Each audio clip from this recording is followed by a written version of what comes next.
Bapak Ibu sekalian yang dimuliakan oleh Allah Subhanahu wa taala, kita masih di nuansa bulan Muharram. Tadi kita melalui 15 Muharram. Malam ini dari tenggelam matahari tadi kita sudah masuk ke dalam 16 Muharram. Ada satu sebenarnya topik yang sempat terlewatkan, sangat-sangat penting.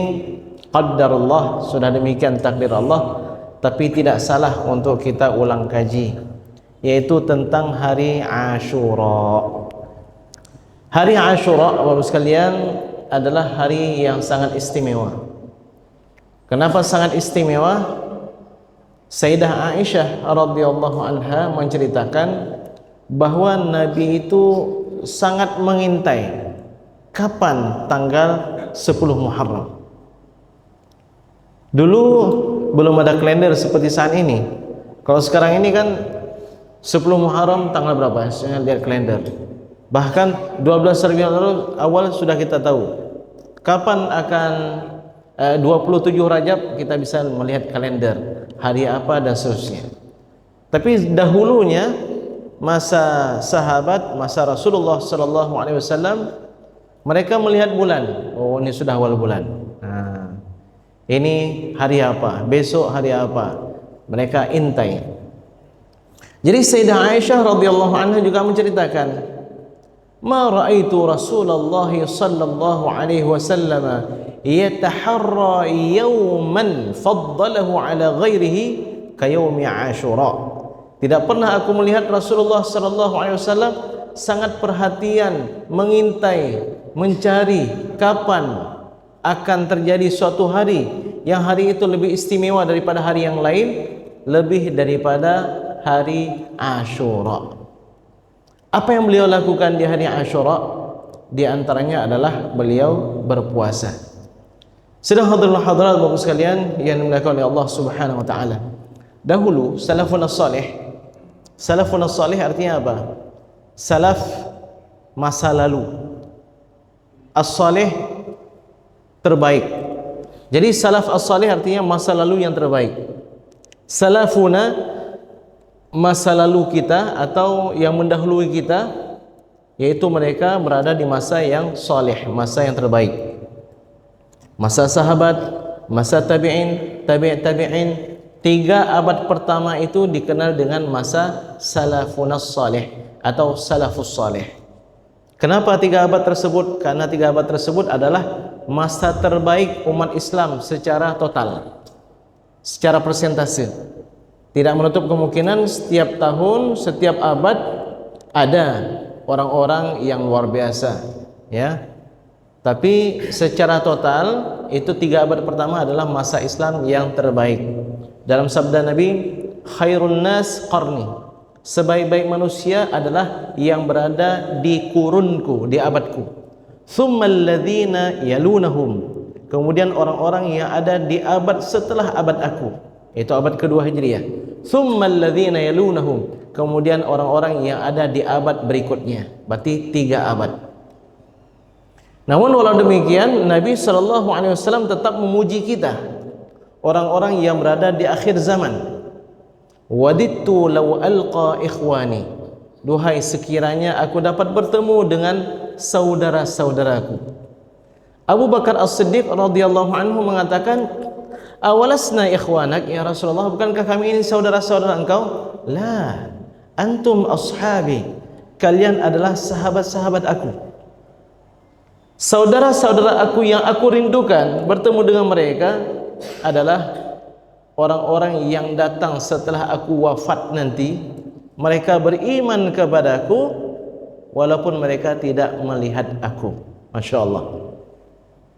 Kemudian Rasulullah SAW menyebutkan tentang bagaimana beratnya perjuangan kita di akhir zaman, bahwa orang yang memegang teguh agamanya di akhir zaman itu bagaikan memegang bara. Bara, tahu bara Bapak sekalian? Itu arang yang sudah dibakar itu, merah semuanya, itu bara api. Jadi bara itu di dalam genggamannya. Kalau dia lepas akan padam. Kalau dia pegang terbakar tangannya. Begitulah perumpamaan orang yang berpegang teguh dengan agamanya. di akhir zaman. Balasan kalian, perumpamaan mereka dibandingkan dengan kalian itu sebanding dengan 70. Satu orang mereka itu sebanding dengan 70 kalian. Jadi hebat, luar biasa perjuangan kita Bapak Ibu sekalian di akhir zaman. Itu yang satu. Yang kedua, bahwa dapat kita fahami hidup di akhir zaman itu bagaikan memegang bara di tangan. Ya, kita genggam, jangan sampai jatuh. Tantangan luar biasa. Tolonglah ya Bapak sekalian, kita jaga diri kita dan keluarga kita jangan sampai tersesat. Begitu banyak tantangan dan fitnah, fitnah pemikiran, fitnah syahwat, itu semuanya dimudahkan, ya, dimudahkan oleh orang-orang kafir. Tujuannya adalah untuk memperdaya kita. Karena musuh-musuh Islam tahu Bapak sekalian, kekuatan kita umat Islam itu yang pertama pada makanan yang halal. Maka sekarang ini kita lihat, dulu beberapa tahun sebelum ini itu serangan umat Islam itu pada apa? Makanan, produk-produk yang enggak jelas. Sikat gigi dibuat dari bulu babi, sepatu, sandal kulit, dompet kulit, tali pinggang kulit, tas kulit dibuat dari kulit babi. Makanan, mie ini, mie itu dicampur bumbunya dengan lemak babi dan seterusnya. Kenapa?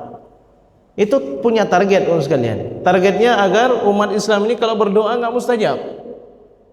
Mereka walaupun tidak beriman kepada Rasulullah SAW, tidak memeluk agama Islam, tapi mereka tahu bahwa kekuatan umat Islam itu yang mendarah daging pada diri mereka adalah makanan yang mereka konsumsi.